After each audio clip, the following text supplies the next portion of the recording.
Que représente le chiffre après le mot super quand on décrit un tissu? Évidemment, si vous êtes rentré dans votre vie dans un magasin qui vendait des costumes de qualité, ou si vous êtes rendu encore mieux chez un tailleur, vous vous êtes trouvé confronté à ce fameux sujet des tissus dits super. Super 100, super 120, et maintenant avec des chiffres qui s'envolent vers des super 220, 230, 250, etc., etc. Alors, pour bien comprendre ce sujet, qui est un sujet complexe, il nous faut d'abord aller regarder un tout petit peu dans l'histoire et faire marche arrière. Mais d'abord, il nous faut définir le sujet et de quoi on parle. L'appellation super décrit par elle-même non pas la finesse d'une laine, mais la finesse de la fibre de laine, ce qui est très différent. Généralement, dans un magasin, quand vous demandez à un vendeur quelle est la différence entre un super 120 et un super 150, le vendeur va se pâmer et vous expliquer « Oh, comme monsieur Jacomet, quand même, un super 150, c'est une autre planète. C'est beaucoup plus léger, c'est un costume seconde peau, c'est beaucoup plus fin, c'est beaucoup plus adapté à l'été qu'un gros super 120 qui est beaucoup plus lourd, etc. » Non, non et non. Erreur. La finesse ressentie d'un vêtement n'a rien à voir avec le chiffre qui se trouve après le préfixe super. Ou pour le dire autrement, la finesse d'une laine ne se résume pas simplement à ce seul facteur qui est la finesse de la fibre de la laine. Un vêtement peut être respirant ou plus léger en fonction de la manière dont il est tissé, en fonction de la manière dont il est fini.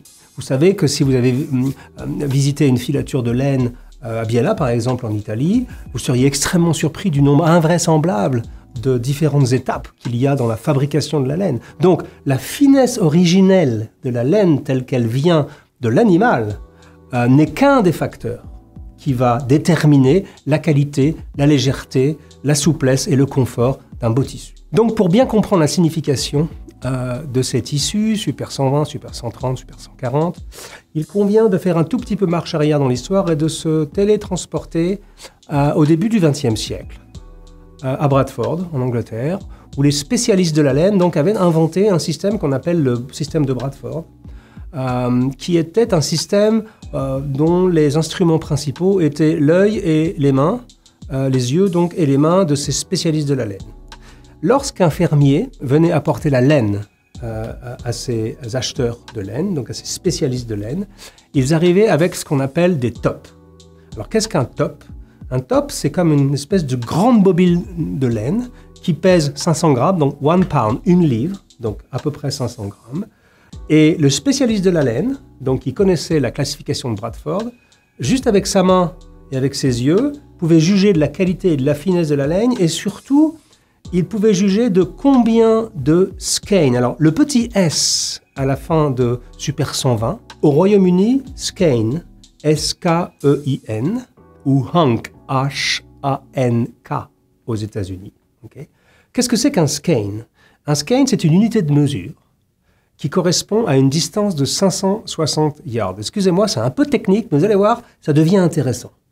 C'est qu'en fait, notre ami qui allait estimer en 1920 la laine que le fermier venait de lui apporter, allait mettre sa main et allait essayer d'évaluer le nombre de skeins, donc le nombre de portions de 560 yards, à peu près 500 mètres, qu'il allait pouvoir filer avec cette livre de laine. Si par exemple, il disait, voilà, avec cette livre de laine, je peux filer 44 skeins, donc 44 fois 560 yards. Cette laine était donc considérée comme une laine super 44. Pour être très précis, on n'utilise pas le mot super parce qu'une laine 44S, c'est ce qu'on appelait une laine médium. Après, on avait une laine fine qui allait jusqu'à 64S. Et quand un jour, je crois que c'était dans les années 80 ou fin des années 70, on a réussi à monter à 80S, donc 80 skeins, 80 fois 560 yards avec un seul fil de laine et une seule livre de laine, on est arrivé dans le monde des super. Pourquoi? Parce que on est arrivé à une finesse extrême dans la classification de la laine, qui fait que la fibre de laine, avec cette fibre de laine, on pouvait réaliser 80 fois 560 yards, ce qui correspond à une distance de presque 25 miles, donc ça veut dire environ 40 km. Donc 40 km avec une seule fibre de laine à partir d'une livre de laine, ça vous montre un tout petit peu l'idée dans quel rapport de dimension on se trouve là. Et c'est à ce moment-là que le mot super est apparu, parce qu'à 80, on a commencé à parler de laine super fine, et pas simplement de laine fine.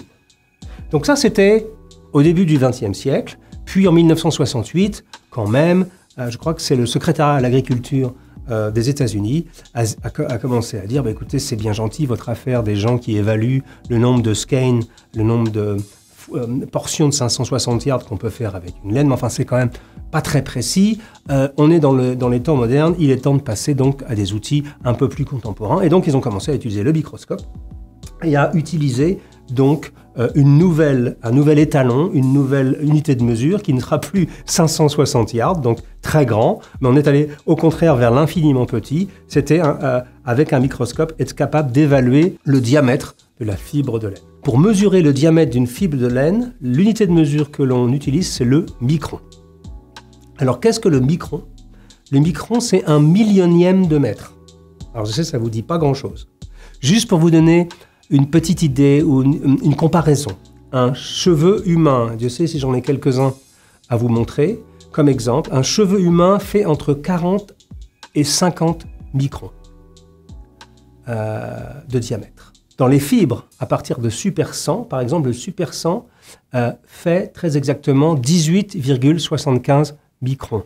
Donc vous comprenez qu'un tissu super 100, donc je vous rappelle, avec lequel on peut faire 100 fois 560 yards, mais si on le transforme en microns, il fait 18,75 microns, c'est-à-dire 4 fois moins qu'un cheveu humain.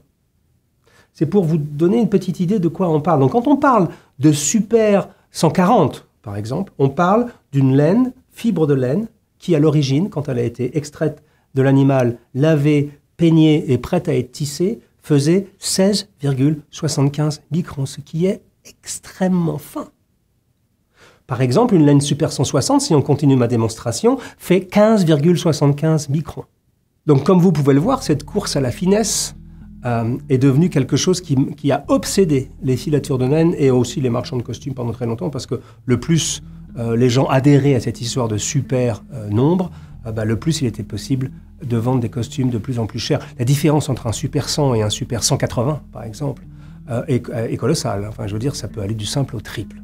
Aujourd'hui, on arrive à des chiffres, c'était presque la course à l'armement. Enfin, des maisons comme l'Europiana, comme Zegna, comme d'autres se sont battues pour essayer d'avoir la laine la plus fine au monde. On est arrivé aux 10 microns il y a peu de temps. On est sans doute bien en dessous maintenant des 10 microns, 9 microns, 75, peut-être on va approcher les 8 microns.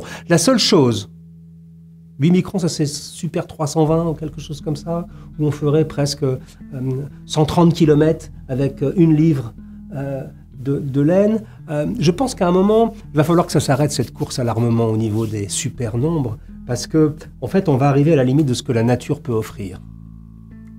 Un mouton mérino, de la race mérino, donc qui est une race extrêmement célèbre pour la qualité de ses fibres qu'il fournit pour l'industrie lainière, produit généralement, de manière naturelle, une fibre de environ 14 microns.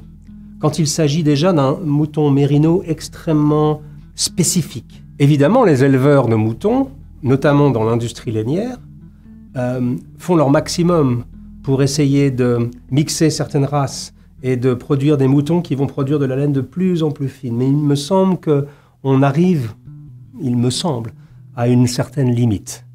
Quand on parle de moins de 10 microns pour une fibre de laine, d'abord on parle d'une laine extrêmement fragile par définition, puisque le plus la fibre de laine est fine, le plus elle est fragile, comme on peut tous le comprendre. Et puis surtout, elle est difficile à filer.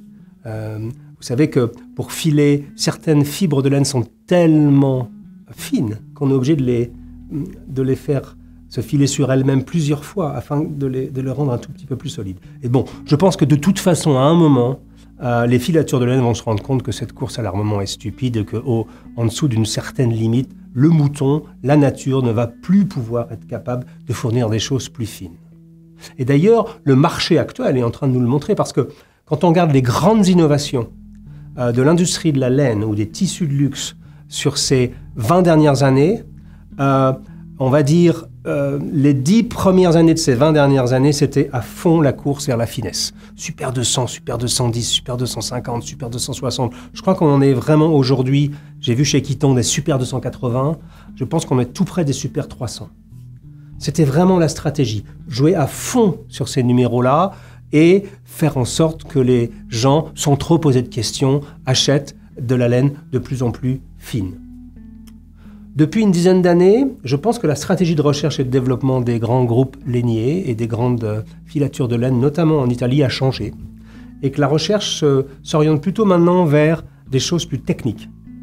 Comment rendre mon tissu moins sensible à l'humidité? Donc tout ce qui est matière déperlante, les costumes d'e-storm, je crois, ça s'appelle, chez certaines filatures. Donc des choses plus techniques. Ou le Tech Merino chez Zegna, par exemple, qui est, j'ai eu l'occasion d'en parler dans un épisode précédent, qui est donc un mérino, une laine, que vous pouvez mettre en machine à laver et qui ressort non froissé 2 jours plus tard. Donc vous pourrez à terme mettre votre costume dans une machine à laver et repartir au travail 2 jours plus tard, une fois qu'il soit sec, sans avoir aucun problème en termes de froissure.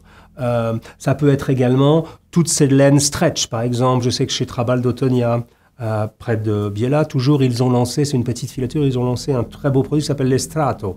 Estrato veut dire stretch en anglais, donc c'est un tissu complètement naturel, sans l'ajout d'élastane ou de choses artificielles comme ça, ou d'ajouts non naturels, ont réussi, avec leur expertise de filature, à faire une laine stretch naturelle. Donc, vous voyez que l'industrie du tissu est en train d'innover, mais la course à la finesse, à mon avis, est terminée, parce que, tout simplement, la nature nous impose ses limites. La question qui vient immédiatement après cette explication, pardonnez-moi un peu longue et un peu technique, mais je crois que le sujet le méritait, est-ce qu'un tissu Super 160 est mieux ou plus joli qu'un tissu Super 120 ou Super 100?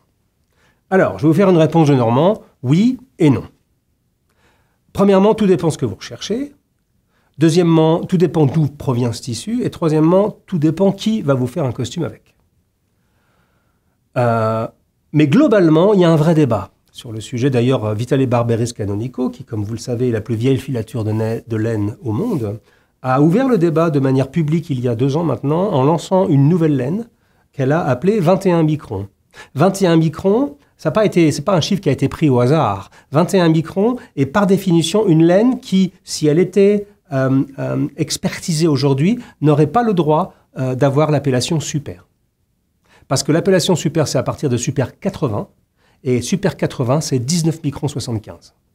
Donc, 21 microns, ça veut dire une laine dont la fibre originelle est de 21 microns, c'est-à-dire au-delà de la classification des super. Donc ce serait une laine qui ne serait pas classifiée. Pour autant, VBC, donc Vitale Barberis Canonico, a décidé de lancer toute une gamme en expliquant que la qualité d'une laine n'était pas uniquement liée à la grandeur du chiffre dans les super, jusqu'à 250 et 300 et peut-être plus, mais était liée à de multiples autres facteurs, c'est-à-dire le savoir-faire de la filature, comment la laine est peignée, comment elle est cardée, comment elle est finie, comment elle est... Il y a énormément... Vous seriez étonné de découvrir le nombre d'étapes incroyables qu'il y a entre la filature du fil de laine jusqu'à la création d'un tissu avec sa finition, comment on travaille la main, comment c'est retravaillé, relavé, resséché, c'est absolument fascinant.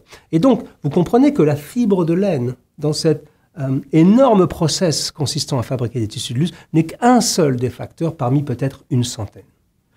Et Vitale Barberis Canonico, à l'occasion de cette campagne 21 microns, a voulu réaffirmer que certains gentlemen préféraient avoir des vêtements un tout petit peu plus, on va dire, vintage en apparence, ou un tout petit peu plus solides, ou avec une main ou avec une apparence un tout petit peu différente et que la finesse de la fibre de laine n'était plus le seul facteur pour juger de la qualité d'un tissu, ce avec quoi je suis complètement d'accord.